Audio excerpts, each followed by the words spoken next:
저만 제일 아팠나 보네요. 네,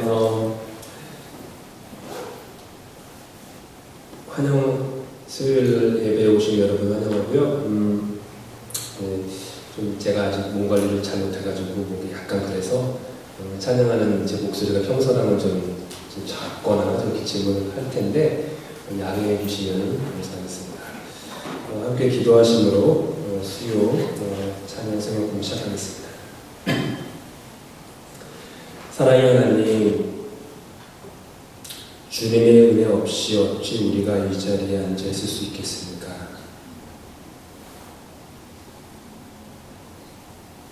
반복되어던 것들과 당연시 여겨지는 것들이지만 잠깐만 멈춰서서 뒤돌아보면 그 어느 작은 것 하나조차 주님의 은혜 없이는 되어지지 않는 것임을 고백합니다. 이 자리에 와서 주님 전에 나와 예배를 드리게 하시니 은혜 감사드립니다. 여기 모인 한 사람 한 사람, 그리고 비록 적은 숫자가 모였지만 우리가 예배 드리는 우리의 예배 하나하나가 무너진 예배의 벽돌 하나하나를 새롭게 세우는 것임을 믿습니다. 주님께서 예배의 벽돌 하나씩 하나씩 세워지게 도와주시고, 그래서 주님의 이 교회가 주님의 그 예배로 말미암아 다시 한번 더욱더 견고하게 세워질 수 있도록 도와주시고, 사람의 뜻과 사람의 그 경험이나 지식이나 능력이 아니라 오직 주의 보혈과 주의 말씀과 주님의 권능으로만 하나하나 세워질 수 있도록 은혜 베풀어 주시옵소서. 이 시간 기대하는 마음으로 주님 앞에 나아갑니다. 주님, 태초부터 예정해 놓으신 우리를 향한, 우리 인생을 향하신 주님의 귀한 사랑의 메시지를 우리가 마음에 받아 우리의 일상의 삶이 새로워지는 은혜 베풀어 주시옵소서. 예수 그리스도 이름으로 기도합니다. 아멘.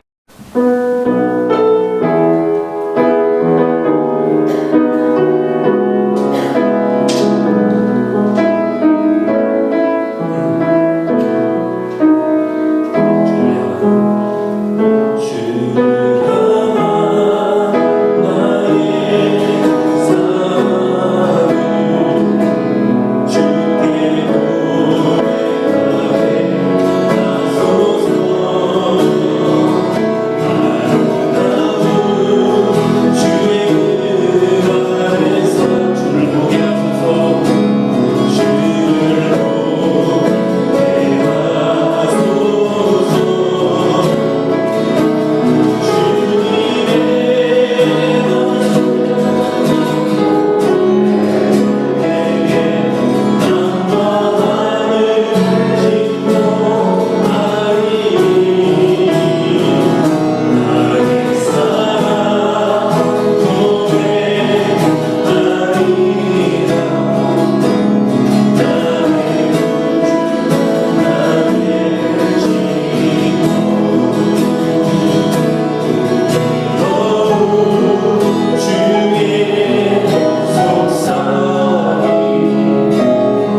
시간입니다.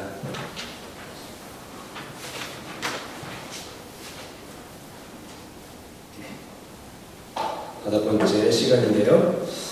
오늘은 하나님과의 관계에 대해서 함께 묵상해보는 시간 갖겠습니다. 하나님 관계라고 하니까 좀 말이 좀 딱딱하죠? 근데 오늘 성경 공부의 핵심은 하나님이라는 분이 있는데 그 하나님을 A라는 사람과 B라는 사람이 서로 너무 다르게 대해요. 그래서 볼 거예요. A는 롯이고요. B는 아브라함이거든요. 너무 달라요. 하나님을 대하는 태도가. 그거를 비교하는 성경 공부를 할 겁니다. 그래서 성경 공부하는 동안에 나는 하나님을 롯처럼 대했나? 아니면 나는 하나님을 아브라함처럼 대했나? 이거를 좀 스스로에게 질문하시면 좋겠어요. 그리고 언제나 하나님 사랑은 동전의 양면과도 같아서 반드시 이웃 사랑이 있어야 합니다. 하나님을 대하는 자세를 얘기한다면 다른 말로 그 뒷면에 뭐가 있어야 되냐 하면 그러면은 이웃을 대하는 나의 자세는 어땠나라는 걸 돌아보셔야 돼요. 그럼 나는 이웃을, 그 이웃에는 나의 배우자, 나의 자녀, 교우들 혹은 밖의 사람들 다 포함합니다. 나는 그 이웃을, 남을, 타인을 롯처럼 대하고 있나? 아니면 아브라함처럼 대하고 있나? 이 질문을 하셔야 돼요. 그래서 제가 그 질문을 일일이 제가 성경 공부에 넣지 않을 거니까 이 수업에 제가 미리 말씀드리는 거예요. 그러면서 그 하나님과 이웃, 그러면서 그러면 이 예배, 하나님과의 관계에서 중요한 게 예배니까 그러면 나는 이 예배를 어떤 마음으로 대하고 있지? 수십 년 동안 예배를 드려왔는데 아마 글쎄요, 저는 세 보진 않았지만 여러분들 지금까지 수요 예배, 토요 새벽 예배, 그 다음에 주중에도 세 번 예배 하셨을 것이고 주일 예배, 특별 예배 등을 다 포함해서 지금까지 예배를 몇 회나 들으셨을까요? 카운트 해보신 적 없으시죠? 당연히 몇백, 1년에 한 번도 안 빠져도 적어도 52번은 예배 드리지 않습니까?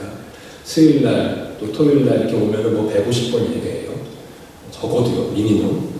그거를 150번을 몇십 년 해보셨다고 하세요. 근데 그것도 그것만 있지 않잖아요. 구역 예배도 있고, 특별 절기별로 예배도 있고, 이런 거 말고 특세 같은 것도 있고, 이런 거 있지 않습니까? 다 포함하면은 진짜 몇천 번, 몇만 번 예배 드리셨을 거예요. 지금까지.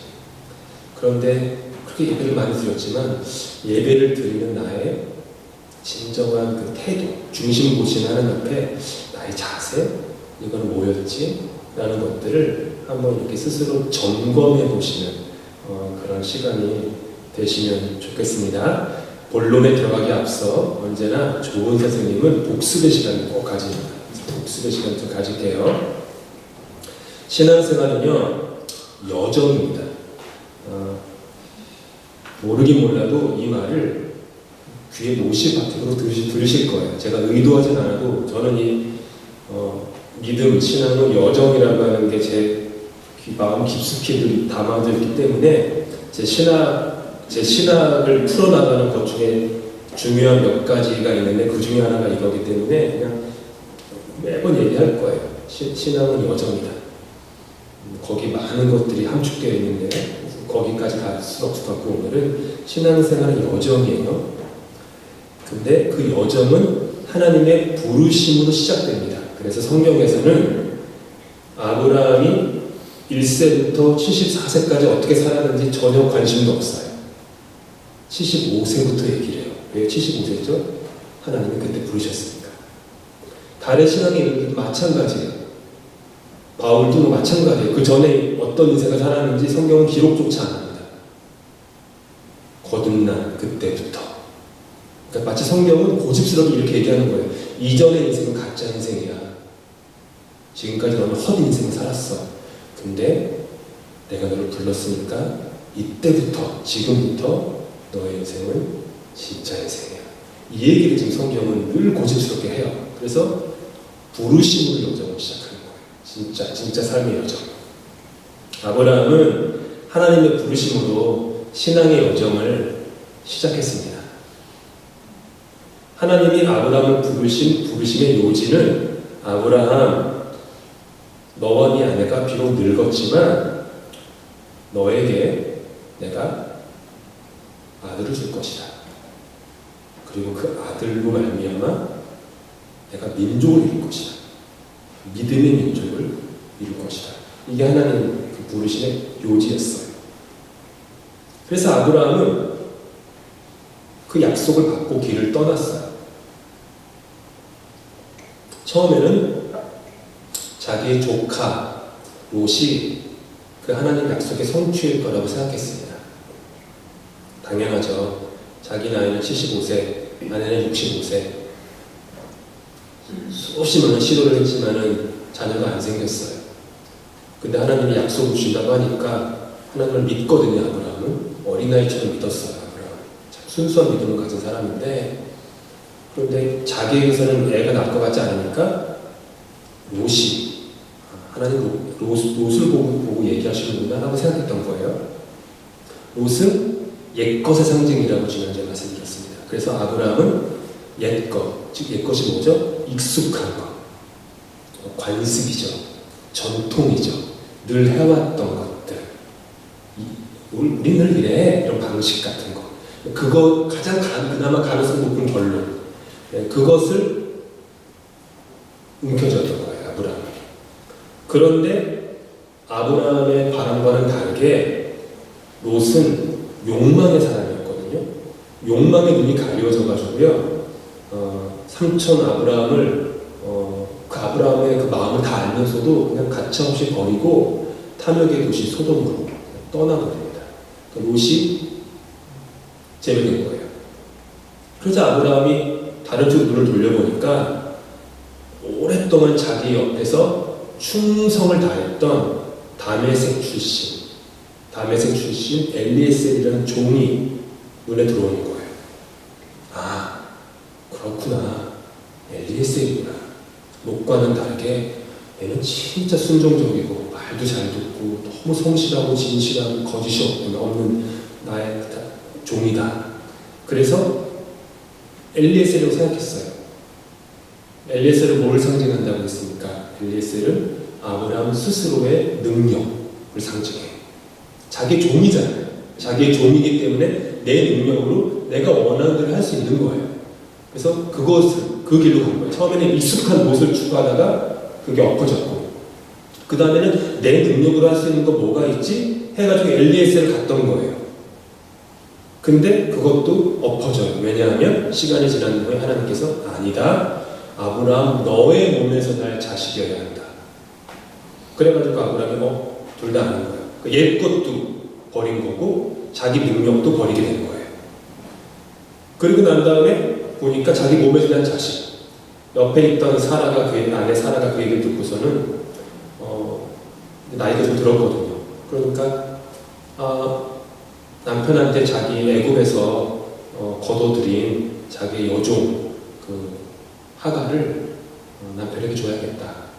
왜냐면 하나님이 남편의 몸에서 난 자식이라고 했으니까 비록 내 몸은 안 되는데 남편 몸인 건가 보다 했던 거예요.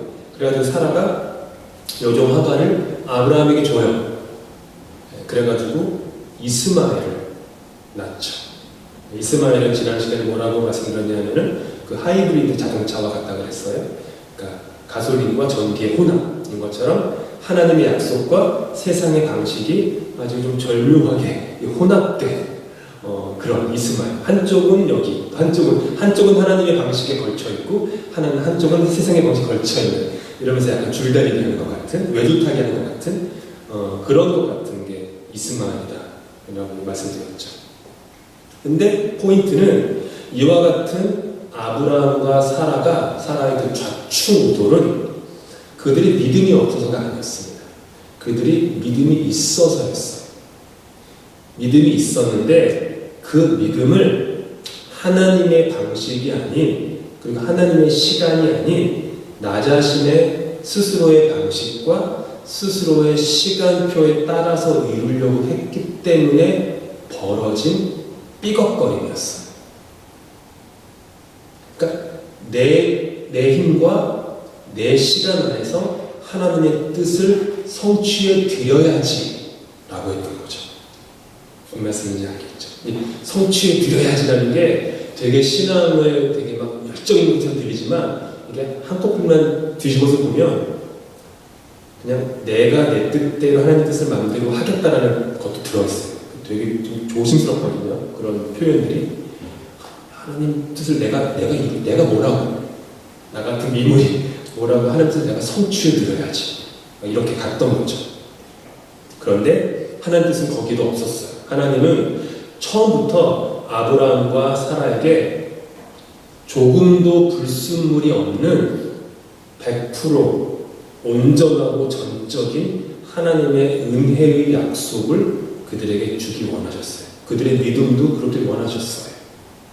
그래가지고 아브라함이 100세 때, 사라가 생리가 끊어진 90세 때 하나님은 그들에게 이삭을 주십니다.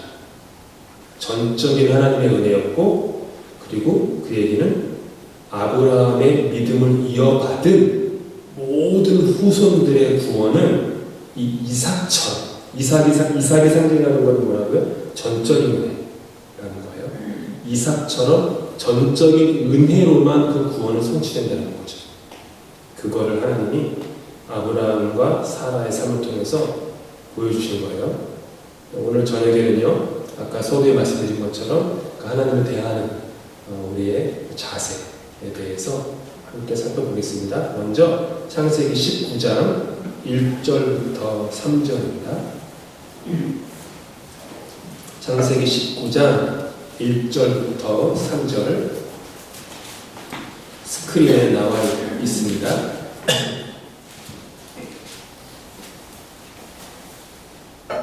이게 좀 천천히 읽으셔야지 이게 무슨 뜻인지 아실 수 있는 내용이거든요. 그래서 1절부터 3절까지 함께 짧으니까 천천히 저와 함께 읽겠습니다. 1절부터 시작.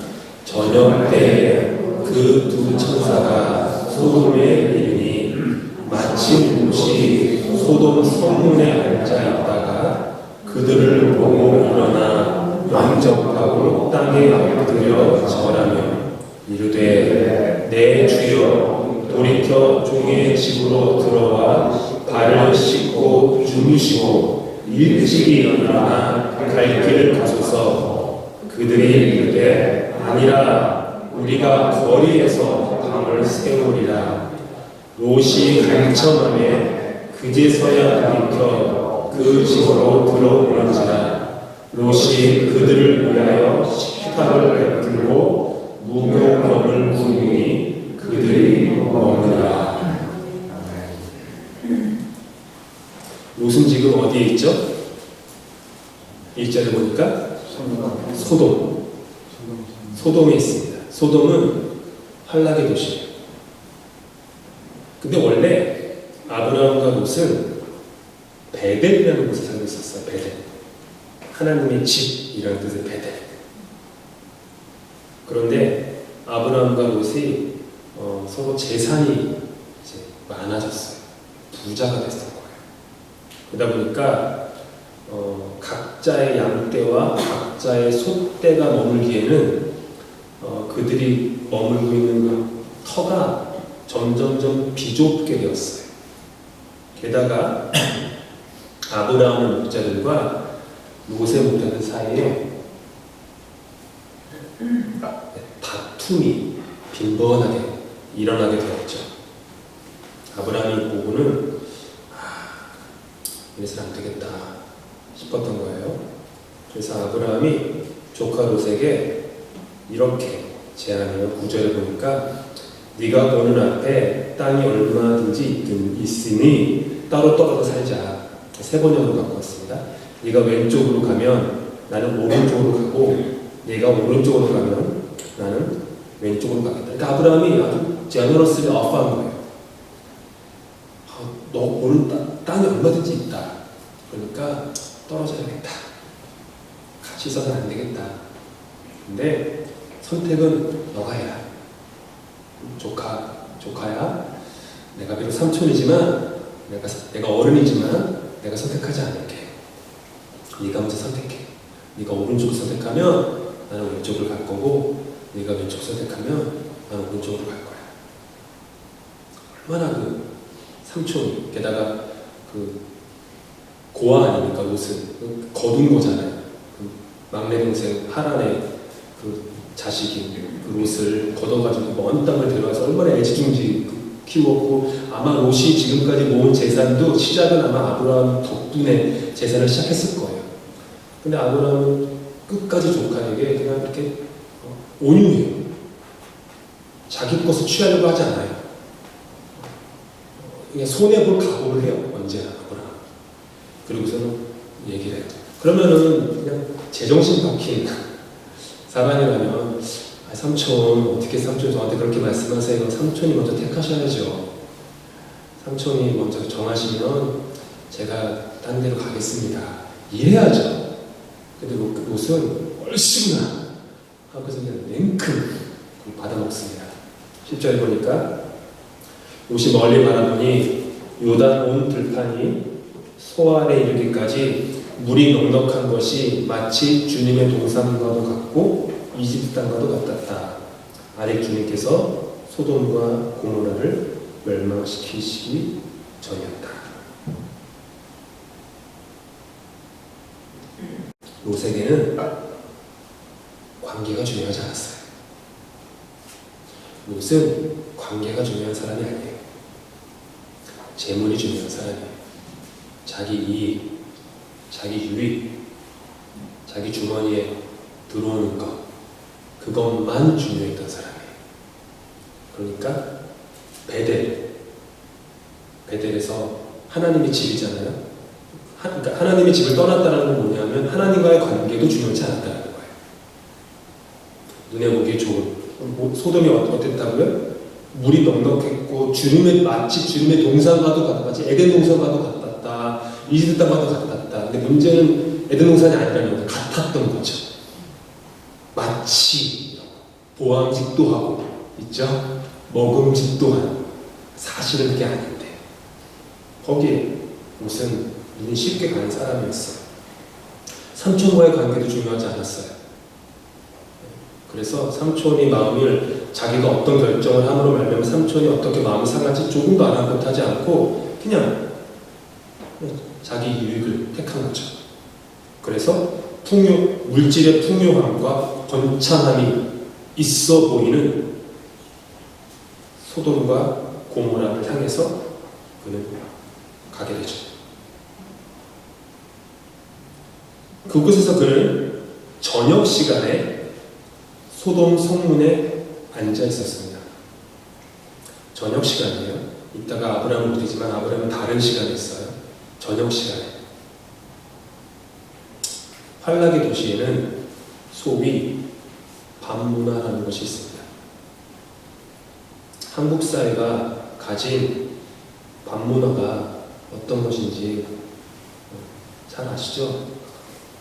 이민생활 오래 하셨으면 모르실 수도 있지만 그래도 뭐 드라마를 보거나 하면은 한국 사회의 밤문화가 어떤 것인지 잘 아실 거예요. 한국 사회의 문화가 외자 문화예요. 밤문화, 방문화, 노래 방, 무슨 방 이렇게 뭔가 은밀한 방에서 뭐 벌어지는 것들 되게 좋아하죠. 가려진 곳에서, 숨겨진 곳에서 뭔가 이렇게 뭐 하는 거, 꼬물꼬물하게 뭐 하는 거. 활락의 도시에는 이렇게 밤문화가 있어요. 선진국으로 갈수록 밤문화가 정편입니다. 그거 아실지 모르지만 사람들이 일찍 집에 들어가요. 퇴근도 일찍 하고 일찍 집에 들어가는데, 아무튼 소돔은 그런 도시였어요. 밤에 도시의 욕망이 가장 강렬해지는 저녁 때에 그는 성문에 앉아 있었습니다. 성문, 성이 있는데 그 문에 앉았다. 이 얘기는 롯이 문지기를 했다는 뜻이 아니에요. 성문은 뭐냐면, 이 아브라함 이야기도 그렇지만 모든 성경에서, 특별히 구약 성경에서 성문은 사람이 제일 많이 모이는 장소예요. 어느 마을이 있으면은 옛날에 한국에 시골이 있다고 칩시다. 시골에서 사람이 제일 많이 모이는 곳은 마을회관이 되겠죠. 그러니까 성문은 마을회관이에요. 일종의 그것보다 큰 곳. 그리고 성문에서 모든 일들이 벌어졌습니다. 예를 들어서 재판을 할 때에도 롯 말고 룻에 대한 룻과 보아스 얘기할 때도 남편이 누구냐라는 것에 대한 재판이 벌어질 때도 어디서 있냐면 성문에서예요. 성문은 재판이 벌어지는 곳. 왜? 사람들이 제일 많이 모이기 때문에 증인들이 많은 곳이거든요. 거기서 그러니까 모든 것들이 벌어지는 사람들의 왕래가 제일 많은 곳. 그곳이 성문입니다. 사람 구경하기 제일 좋은 장소가 성문이었습니다. 롯은요, 해가 졌는데도 집으로 들어가지 않았어요. 아내에게 가지 않았어요. 두 딸에게 가지 않았어요. 롯은 깜깜한 어둠이 되는데도 가정으로 돌아가지 않고 수많은 사람들이 기회를 보며 들락날락거리는 뭐 즐길 것 없나? 라고 하이에나처럼 찾아다니는 그 성문에 앉아 있었어요. 롯은 가정에는 눈꽃만큼의 관심도 없는 사람이었어요. 아까 제가 서두에 롯은 관계에 관심이 없는 사람이다 얘기했잖아요. 하나님과의 관계에 관심이 없었고 아브라함 삼촌과의 관계에도 관심이 없었는데 더 나쁜 건 자기 가정, 자기 아내, 자기 두 명의 사위들, 그 다음에 두 딸들에게도 관심이 없던 사람이었어요. 그러다 보니까 가정에서 롯의 말을 귀담아 듣는 사람이 한 명도 없었어요. 성경 공부 주제는 아니니까 깊게 안 다루겠지만 그 롯의 창세기에 나오는 구조 중에 그 소돔을 멸망시킬 때 그 선사가 이제 떠나라고 하지 않습니까? 그래서 롯이 떠나기 싫은데 그러다가 어쩔 수 없이 선사가 떠나라고 하니까 떠나야겠다. 그래가지고 사위를 불러요. 사위 둘을 불러가지고 지금 이렇게 천사들이 두 천사 둘이 와가지고 이 도시가 멸망시킬 거라고 하는데 빨리 내 딸들 데리고 이 성을 나가야 된다 얘기하니까 두 사위들이 그 장인어른의 말을 조금도 귀담아 듣지 않아요. 그리고 떠나지 않습니다. 그 정도로 롯은 가정에서 말의 거리가 조금도 없었던 사람이에요. 그럴 수밖에 없죠. 왜냐하면 그는 가정을 매우 소홀히 여겼던 사람이기 때문이죠. 이런 롯에게 두 천사가 찾아갑니다. 그들을 보고 1절에 그들을 보고 일어나 영접하고 땅에 엎드려 절하며, 그러니까 마치 맞이 못해서 하는 것처럼 일어나서 그들을 맞이해요.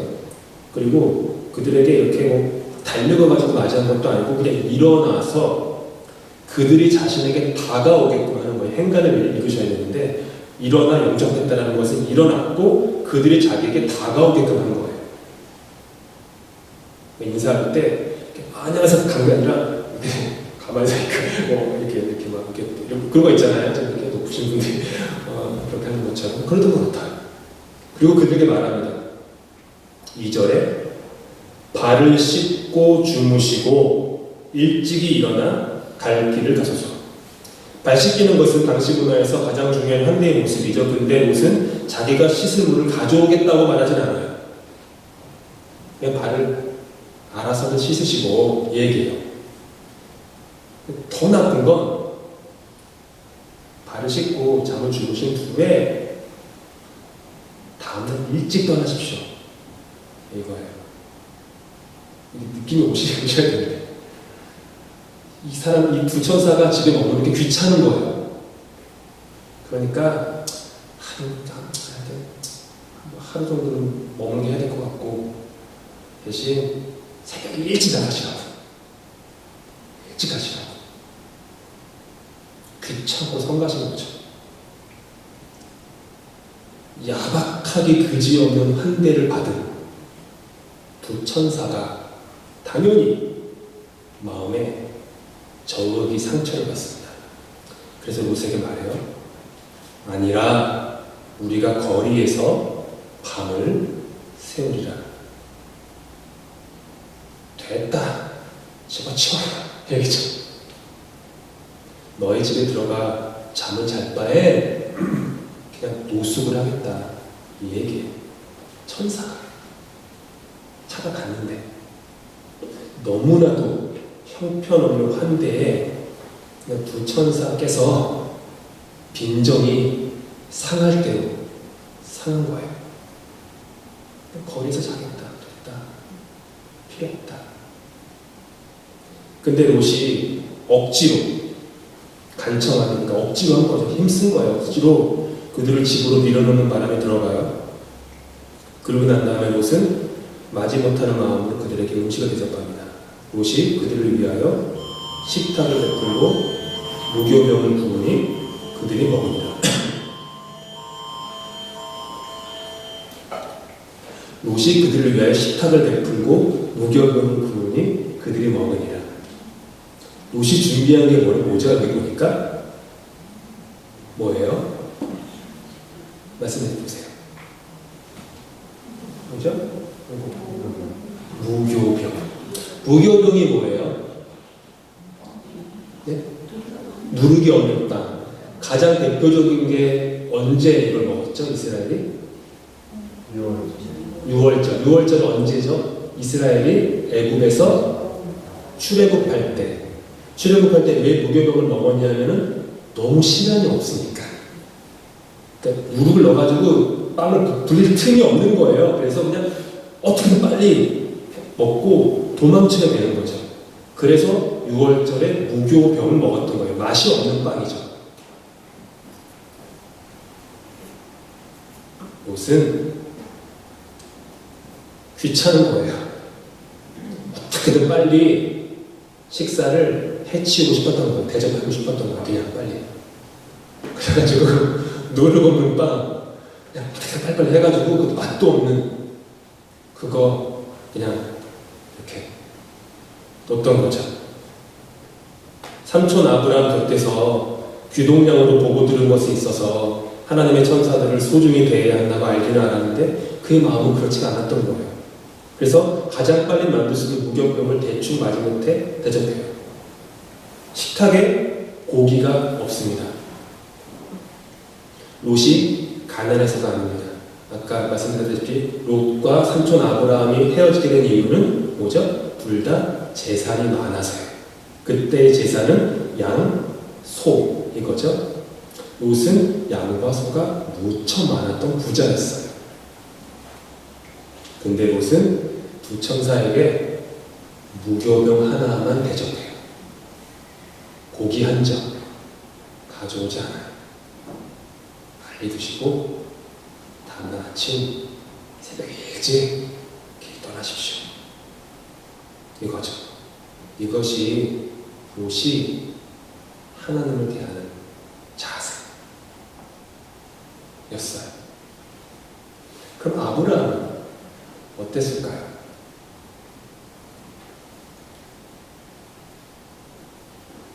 18장 1절부터 8절 함께 천천히 읽겠습니다. 시작. 여호와께서 마므레의 상수리 나무들이 있는 곳에서 아브라함에게 나타나시니라. 날이 뜨거울 때 그가 장막문에 앉아있다가 눈을 들어 본즉 사람 셋이 맞은편에 서 있는지라.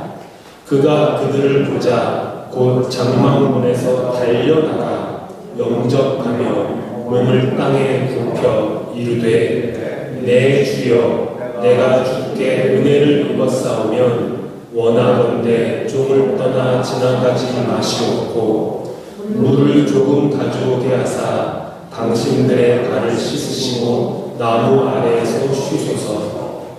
내가 떡을 조금 가져오리니 당신들의 마음을 상쾌하게 하신 후에 지나가소서. 당신들이 종에게 오셨음이니이다. 그들이 이르되 내 말대로 그리하라. 아브라함이 급히 장막으로 가서 사라에게 이르되 속히 고운 가루 세 쌍을 가져다가 반죽하여 떡을 만들라 하고 아브라함이 또 가축대 있는 곳으로 달려 달려가서 기름지고 좋은 송아지를 잡아 하인에게 주니 그가 급히 요리한지라. 아브라함이 엉긴 젖과 우유와 하인이 요리한 송아지를 가져다가 그들 앞에 차려놓고 나무 아래 모셨으에 그들이 먹으니라. 아브라함은 헤브론 마므레 상수리 나무들이 있는 곳에 있었습니다. 이곳이 어디냐 하면 하나님이 아브라함에게 나타나셔서 첫 번째 언약을 주신 곳이에요. 헤브론은 친구라는 뜻, 마므레는 선생님이라는 뜻이에요. 그러니까 아브라함은 친구, 즉 하나님과 깊이 교제하는 자리, 선생님, 즉 하나님을 배우는 자리에 있었다라고 하는 거예요. 롯과는 다르게 한창 더운 대낮에 장막문에 앉아 있었습니다. 헐락과 욕망의 어두운 밤에 그들의 사로잡혔을 때 롯과는 달리 아브라함은 이렇게 밝은 대낮에 살던 사람이었어요. 게다가 그가 있던 곳은 장막 어귀였습니다. 장막은 당시의 집이에요. 당시의 집은 건축물이 다 장막이었으니까요. 즉 그는 집 어귀에 있었다는 거예요. 다른 말로 하면 아브라함은 무척 꽤 가정적인 사람이었죠. 그곳에서 아브라함은 2절에 보니까 눈을 들어 보았어요. 눈을 들어 보았어요. 롯이 성문에 있었으면 성문에서 아래로 깔고 가야 되죠. 근데 아브라함은 장막에서 눈을 들어본 거예요. 사람의 시선이 하나님이건 다른 타인이건 위에서 아래로 깔아보느냐 아니면은 이렇게 눈을 들어보느냐, 그렇게 차이가 나는 거예요. 웬 사람 셋이 있었어요. 아브라함은 그들을 보자마자 그들이 하나님과 두 천사인 걸 알았지. 사람 셋인데요. 뒷부분 성경에서는 주님이라고 번역해서 나와요. 주님이 말씀하셨다. 그러니까 대부분의 학자들이 동의하는 것은 이 세 사람 중에 한 분은 하나님, 두 분은 천사. 그리고 오세계는 하나님을 떠나시고 그 두 천사만 오세계 다시 찾아갔던 걸로 다 해석을 합니다. 하나님까지 계셨어요. 알아본 거예요. 아까 롯은 천사의 모습으로 왔다고 했어요. 그래서 당연히 알아보고 자신과 그것도 천사였어요. 근데 아브라함은 인간의 모습으로 왔음에도 불구하고 아브라함은 그들을 알아본 거예요. 하나님 그 천사들이구나. 고개를 드니까 알아보는 거죠. 그 다음에 그들을 보자 곧 장막문에서 뭐라고요? 달려나가요. 그들을 맞이한 후에 바로 땅에 엎드려 절을 합니다. 절을 하는 건 뭘까요? 경배를 했다. 즉 예배를 했다 라고 하는 거죠. 아주 그냥 바짝 엎드려가지고 그분들 앞에 하나님 앞에 바짝 엎드려가지고 예배한 거예요. 그러면서 이렇게 얘기해요. 3절, 4절 이 말씀을 쉬운 성경으로 번역을 하면 이거예요. 저는 주님께 큰 은혜를 입은 사람입니다. 그러니 제발 간절히 원하건대 저를 그냥 지나가지 마십시오. 제가 지금 당장 저에게 당장 발을 씻은 물을 가져오라고 명령만 하십시오. 그대로 순종하겠습니다. 아브라함은 자신이 큰 은혜를 입은 사람임을 늘 잊지 않았던 거예요. 그래서 은혜라는 말이 제일 입 밖으로 먼저 나왔어요. 은혜. 그리고 발 씻을 물을 서둘러 가져오겠으니 그동안 이 4절에 보니까 나무 아래에서 쉬십시오. 그러니까 떠나시면 안 됩니다. 그러니까 어떻게든 붙잡아 두고 싶었던 거죠. 최대한 주님과 하나님과 오랫동안 함께하고 싶었던 거예요. 그리고 쉬시는 동안에 나무 아래로 먹을 것을 조금 가져오겠다라고 해요. 아브라함은 조금이라고 했는데 뒤에 살펴보겠지만 결코 조금이 아니었어요. 어마무시한 양을 갖고 와요. 근데 아브라함은 조금이라고 얘기를 해요. 그 다음에 좀 이따 살펴보겠습니다. 식사를 하신 후에 마음이 상쾌해지면 그때 길 떠나시라고. 그러니까 롯은 두 천사들에게 다음날 새벽 일찍 동트기도 전에 떠나십시오 라고 얘기했는데 아브라함은 기분이 상쾌해지실 때까지, 만약 그게 내일이면 내일까지, 기분이 상쾌해지지 않으셔가지고 다음날까지 계셔되면 다음날도 괜찮습니다. 3일째도 괜찮습니다. 4일째도 괜찮습니다. 일주일도 괜찮습니다. 이 얘기예요. 아브라함, 당신들 기분이 완전히 상쾌해지실 때까지 멈춰도 됩니다. 이렇게 얘기했던 거예요. 그러니까 세 분이 뭐라고 얘기해요? 5절에 네 말대로 그리야. 기뻤던 거예요. 두 천사는 아니다, 롯한테 밖에서 잘게 그랬는데, 지금 이 세 분은 네 말대로 그리야 합시다. 그리야. 흡족했던 거예요. 아브라함의 환대. 그분들도 아브라함과 오래오래 머무르고 싶었던 거예요. 이제 아브라함이 그들을 대접하기 시작합니다. 18장 6절에 나오는 6절, 7절에 나오는 동사들만 봐도요, 아브라함이 어떤 마음으로 이분들을 대접했는지 알 수 있어요. 급히 장막으로 가서 사라에게 이르되 속히 고운 가루 세 숟갈을 가져다가 반죽하여 떡을 만들라 하고, 아브라함이 또 가축대 있는 곳으로 달려가서, 걸어가지도 않아요. 마음이 너무 급해요. 지금 아브라함이 달려가서 기름지고 좋은 송아지를 다가 하나님에게 주니 그가 급히 요리한지라. 이것이 아브라함의 마음이었어요. 여러분, 섬기는 마음으로 넘치면 마음이 급하죠. 1분이라도 지체하지 말고 어서 빨리 좋은 것을 대접하고 싶은 마음이 있지 않습니까? 그래서 아브라함 자신도 급히 자신의 집으로 달려가고 아내 사라한테도 속히 음식을 준비해달라고 부탁하고 가축들에게 또 달려가고 하인들한테도 급히 고기 요리를 준비하라고 이렇게 얘기하는 거예요.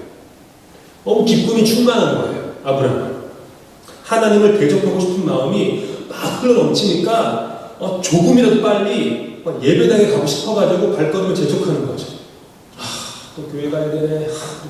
이렇게 오지 않았다는 거예요. 아브라함은 예배 시간에.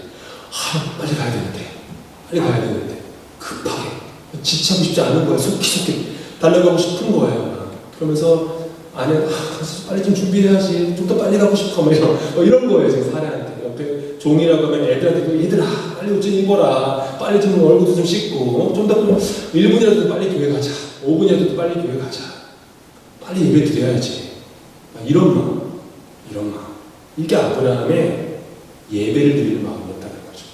아브라함한테는 이런 벅찬 마음이 있었기 때문에 아브라함이 하는 섬김은 의무나 책임 완수를 하는 게 아니라 기쁨에 흘러넘치는 것이었어요. 아브라함이 고운 6절에 보니까 고운 가루 세 스아를 가지고 빵을 만들었다. 고운 가루라는 것은 이제 좋은 가루라는 거죠. fine flour라는 거죠. fine flour, 고운 가루, 양질의 그 밀가루를 쓴 거예요. 무슨 그냥 무교병, 어떤 밀가루인지도 모르지만 노네임 브랜드인지도 모르지 잘 모르겠지만 그렇게 대충 그냥 밀가루 써가지고 대충 이제 누룩도 안 넣고 했는데, 아브라함은 진짜 올게닉 그런 거 이해를 하셨습니다. 올게닉 정말 좋은 밀가루, 진짜 런던에서 구할 수 있는 제일 좋은 밀가루, 그걸 구해가지고 정성스럽게 한 거예요. 이 아브라함의 마음을 진짜. 스아는요, 곡식가루의 단위인데 1스아가 7.3리터예요. 계산해 보세요. 그러면 아브라함이 22리터 밀가루를 준비한 거예요.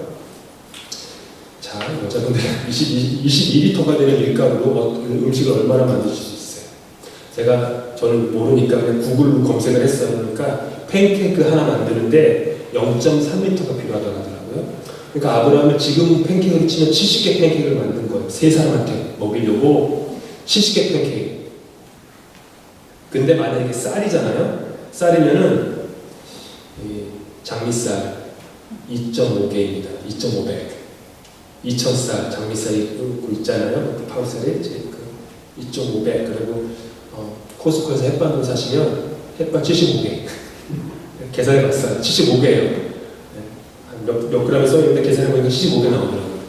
세 사람 드시라고 햇반 75개 가져온 거예요. 쌀 2.5백을 가져온 거예요. 팬케이크 70개를 가져온 거예요. 근데 아브라함은 5절에서 뭐라고 해요? 내가 떡을 조금 가져오니. 야고보도 이거 뭔지 아시죠?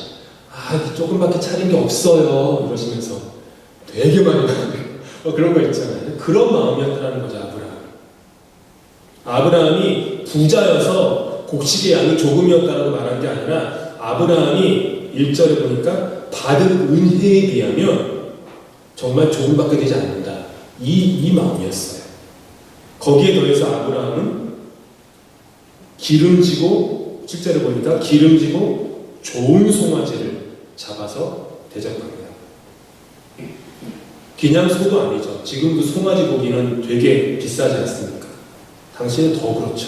가장 좋은 고기를 마련하는 거예요.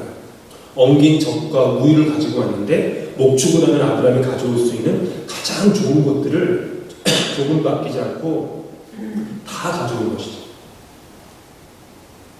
이렇게 음식을 나무 그늘 아래 차려놓은 후에 8절에 보니까 아브라함이 차려놓고 나무 아래에 뭐라고요? 모셔 섬에. 뭐예요? 다 이렇게 이거 하고 수건 같은 거 걸치고 다 이렇게 모셔 섰다라는 거예요. 3분 드실 동안에 웨이터를 하고 있다는 거죠. 조금도 3분이 드시는데 불편한 것이 없게끔 하기 위해서 서가지고 계속 섬겼다는 거예요. 사랑하는 성도 여러분, 아브라함과 롯의 겉모습은 똑같습니다. 둘 다 하나님의 일행을 맞이하였고 집에 모셨고 식사를 제공했습니다. 그런데 그 안의 내용은 하늘과 땅 차이였어요. 예배당에 오는 모습이 겉모습은 다 똑같아 보일지 모르지만 중심을 보시는 하나님께서는요, 그 모습이 똑같지는 않은 거예요. 사람들은 겉모습만 보고 그냥 오겠죠. 하나님은 그렇지 않으시잖아요. 하나님. 다윗은 시편 23편에서 내 잔이 꽉 찼습니다 라고 고백하지 않고 내 잔이 흘러 넘치나이다 라고 고백했습니다. 꽉 찬다라고 하는 것은요, 나를 향하는 것이지만 흘러 넘치는 것은 언제나 타인을 향합니다. 롯은 자기 존재의 그릇만 꽉 채우려는 인생을 살았기에 그는 결코 믿음의 조상이 될 수 없었습니다. 반면에 아브라함은 자기 존재의 그릇에서 흘러 넘치는 인생을 살았기 때문에 그는 믿음의 조상이 될 수 있었습니다. 여기서 예배를 드리는 우리는 그저 꽉 채우기 위함이 아닌 흘러 넘치게 하기 위해서 우리는 예배를 드립니다. 예배의 대상은 내가 아닌 하나님 한 분입니다. 예배를 통해 나 자신만 꽉 채우려고 한다면 그것은 롯과 다름이 없겠죠. 예배는 나의 유익을 위한 자리가 아니라 나를 낮추고 나를 비우는 자리예요. 그런데 신기한 것이 뭔지 아세요? 나를 비우고 나를 죽이고 나를 낮췄는데 하나님은 나를 높이고 흘러넘치게 하시고 다시 살리신다는 거예요. 그게 하나님이 함께 하시는 예배입니다. 오히려 마르지 않는 샘, 마르지 않는 샘처럼 내 나를 채우시는 거예요. 채우고자 하는 자는 비워줄 것이고 비우고자 하는 자는 채워줄 것이다. 이게 살고자 하는 자는 죽을 것이고 죽고자 하는 자는 살 것이다 의 제 버전입니다. 누구도 이렇게 얘기하지만 저는 그렇게 생각해요. 생즉사 사즉생 이순신장님께서 기독교인이었는지 아닌지는 모르지만 예수님 말씀을 어떻게 그렇게 잘 알고 그것을 그대로 인용하셨는지 참 신기한 노릇이지만 살고자 하는 자는 죽을 것이요 죽고자 하는 자는 살 것이다. 예수님이 그렇잖아요. 예수님이 똑같이 말씀하셨거든요.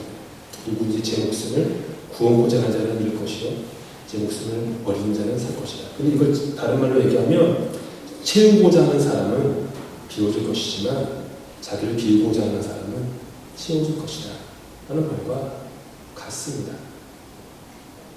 우리는 지금 여기에 주님의 이름으로 모여 있습니다. 무너진 예배의 자리에 벽돌을 다시 하나씩 둘씩 쌓아가는 중이에요. 저는 그렇게 생각해요. 지난주 출석이 좀 저조하셔가지고 어떤 분께서 목사님 이렇게 죄송하다고 저한테 좀 괜찮았는데 이게 걱정하시더라고요. 근데 적게 오시건 많이 오시건 많이 오시면 좋죠. 저도 더 힘나고. 근데 더 중요한 건 뭐냐면 우리가 예배에 모이는 행위 하나하나가 이 예배 보이지 않는 성전, 보이는 성전 말고요. 보이지 않는 성전에 벽돌 하나씩 놓는 거예요. 하나씩. 토요일 새벽에 모이실 때마다 하나씩. 오셔서 기도하실 때마다 하나씩, 둘씩 계속해서 벽돌 하나씩 여러분이 쌓아 나가시고 무너진 말씀의 자리에 벽돌을 다시 하나씩, 둘씩 쌓아가는 거예요. 그게 우리가 하는 예배입니다. 다른 방법이 뭐가 있겠어요? 아브라함처럼 하나님을 대하는 거예요. 아브라함처럼만 하나님을 대하면 돼요. 이렇게 어린아이 같은 모습으로. 주님이 너무 좋은 거예요. 주님이 너무 사랑하는 거예요. 받은 은혜가 너무 큰 거예요. 주님께 내가 뭐라도 더 드릴 수 있는 게 없을까? 내가 가진 재능, 내가 가진 이 마음들, 시간들, 그리고 기도도 그렇고 예배당뿐만 아니라 틈날 때마다 기도하고 생각하고 축복하고 그리고 아브라함처럼 서로를 대하는 거죠. 서로를 대하는 것. 모든 것은 예수님의 계명 하나에 다 농축되어 있어요. 선생님, 율법 중에서 어느 계명이 크니까? 예수께서 이르시되 첫째, 네 마음을 다하고 목숨을 다하고 뜻을 다하여 주 너의 하나님을 사랑하라 하셨으니 이것이 크고 첫째 되는 계명이에요. 둘째도 그와 같다 했어요. 그와 같다. 내 이웃을 내 자신같이 사랑하라 하셨으니 이 두 계명이 온 율법과 선지자의 강령입니다.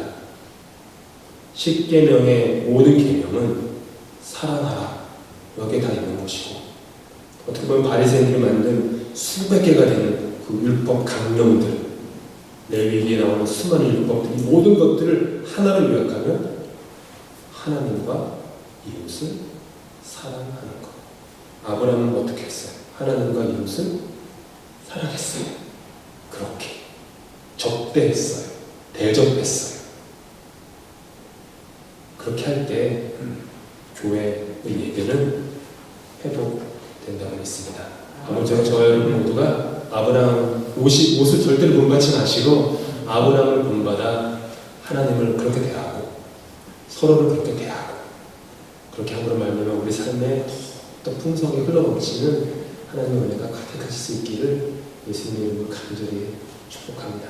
아멘. 기도하고 기도 후에 기도하고 마치겠습니다.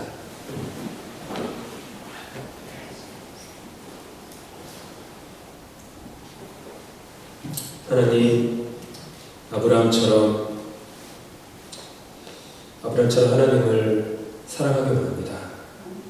아브라함처럼 이웃을 사랑하기 원합니다. 받은 은혜 너무 큰데 그것을 내 안에 가두지 않고 호수처럼 요단 강가로 계속해서 흘려보내는 그런 아브라함 같은 믿음의 사람들도 주님 복내려 주시옵소서. 하나님, 이 교회 아브라함처럼 하나님을 대하는 교회가 되기를 소망합니다. 하나님을 극진히 여기고 하나님을 사랑하고 하나님께 더 드릴 수 있는 게 없을까? 급히 속히 달려가서 주님을 섬기고 주의 발을 씻기며 주님을 대접하고 그렇게 다 함에도 불구하고 주님께 조금밖에 드리지 못했습니다라고 고백할 수 있는 그런 흘러넘치는 삶이 되도록 우리 교회를 축복해 주시옵소서. 이 교회에 속한 젊은이들 그런 하나님을 배우게 도와주시고 이 세들도 그런 하나님을 알게 도와주시고 그 받은 데 커서 그 세대를 통하여서 정말로 순결하고 거룩한 그런 아브라함과 같은 믿음의 사람들이 세워지게 도와주시고 그들을 통하여서 이 지역사회, 이 런던 사회를 그 마음으로 섬기고 속히 달려가서 빨리 가서 문안하고 대접하고 그렇게 섬기는 그런 귀한 지역교회로 세워지도록 은혜 베풀어 주시옵소서. 예수 그리스도 이름으로 감사하며 간절히 기도합니다. 하늘에 계신 아버지, 주기도문으로 예배 마치겠습니다. 바라가 주시고 되신 것을 이루어진 것 같이 이루어지게 오늘 하루 우리에게 주시옵소서. 우리가